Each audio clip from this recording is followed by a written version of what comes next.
Este capítulo constitui uma das mais belas e perfeitas peças do seu gênero que podem ser concebidas em um espaço tão pequeno. Preste atenção à beleza das imagens, à elegância da sua composição e à perspicácia da sua linguagem. Pegue sua Bíblia e vamos para mais um capítulo da nossa série.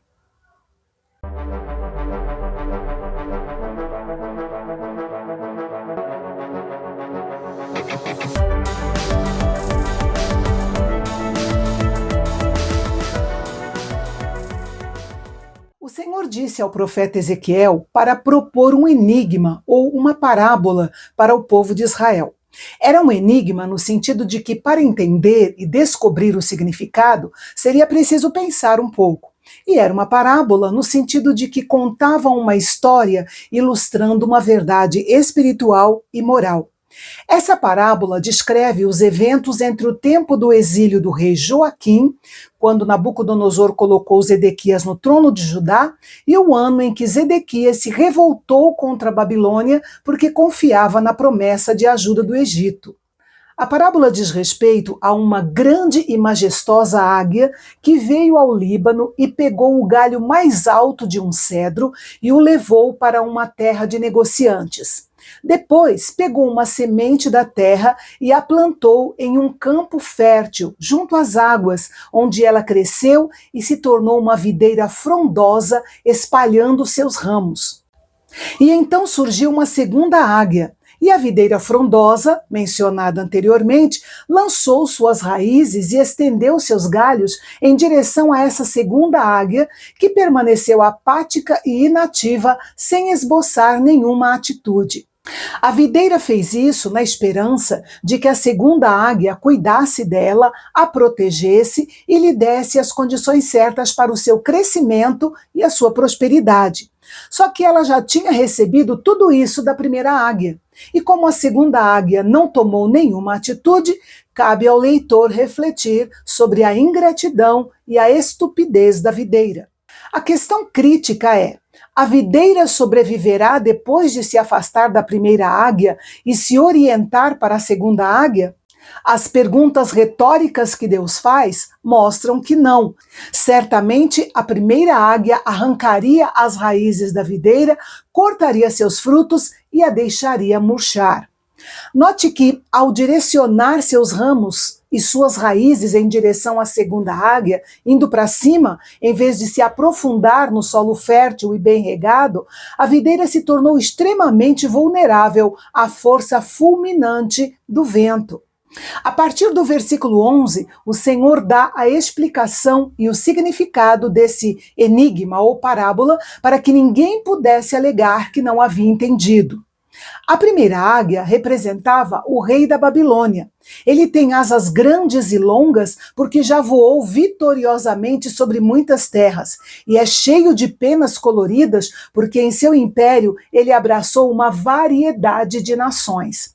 O Líbano representa a casa real de Davi em Jerusalém, com seu palácio real rico em madeira de cedro. O ramo mais alto do cedro representa o rei de Judá, Joaquim, e os seus príncipes. As sementes e a videira representam Zedequias e sua descendência. A primeira águia, Nabucodonosor, colocou Zedequias no trono. Ele estava cercado de condições favoráveis para reinar, representadas na parábola pelo solo fértil e as muitas águas. A atitude benevolente de Nabucodonosor ajudou Zedequias a prosperar em seu governo durante 11 anos. A primeira águia levou embora não apenas o rei Joaquim, mas também os outros homens notáveis de Jerusalém, como Daniel e os seus companheiros, para a Babilônia, que era conhecida como Cidade dos Negociantes. Assim como a videira estendeu suas raízes e galhos em direção à segunda águia, Zedequias se rebelou contra a Babilônia, enviando seus embaixadores ao Egito, aqui representado pela segunda águia. Zedequias esperava que o Egito enviasse seus exércitos e o livrasse da Babilônia. Se ele tivesse permanecido fiel ao seu juramento de fidelidade a Nabucodonosor, o reino de Judá poderia ter continuado a prosperar como um reino tributário, que era o que Deus esperava dele. Mas Zedequias se rebelou e por isso morreria na Babilônia nas mais terríveis circunstâncias. O Egito, a segunda águia, não poderia oferecer nenhuma ajuda contra os babilônios. Foi uma aliança tola. A rebelião de Zedequias não foi apenas contra o rei da Babilônia. Ele também se rebelou contra o próprio Yahvé. Quando sua mão foi estendida em sinal de acordo com o rei, sua palavra deveria ter sido a única prova necessária de que ele cumpriria o acordo. As implicações dessa atitude de Zedequias são de longo alcance.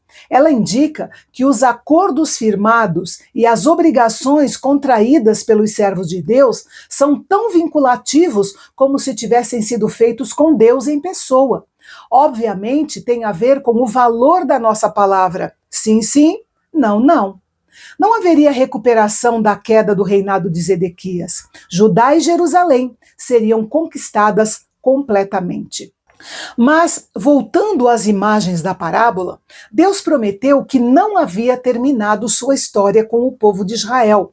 Após o fracasso das duas grandes águias, Babilônia e Egito, Deus diz enfaticamente: eu mesmo o plantarei. Ele pegaria a ponta mais alta de um cedro, o plantaria e do principal dos seus ramos cortaria o renovo mais tenro e o replantaria em um monte alto e sublime. Esse renovo seria o Messias, Jesus Cristo, o filho de Davi. Ele apareceria como uma planta tenra quanto à sua encarnação, mas logo se destacaria por sua excelência e sua superioridade. O monte alto e sublime, sobre o qual Ezequiel escreveu, provavelmente é o Monte Sião, onde o Messias reinará sobre o seu povo. Ali ele atrairá todos os tipos de pássaros para se abrigarem sob sua proteção, ou seja, todas as nações, tanto gentios quanto judeus, se multiplicarão sob o reinado de Cristo.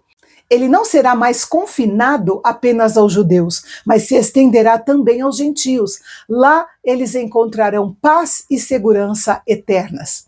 Note que o final deste capítulo é uma predição impressionante sobre o reinado do Messias. E Yahvé permanece soberano sobre a história. Nenhuma nação jamais se tornou tão poderosa que ele não possa derrubá-la em um momento. E nenhum povo é tão pequeno que ele não possa exaltá-lo. E o povo de Israel é uma prova notável disso. Os judeus gostavam muito de discutir sobre provérbios populares.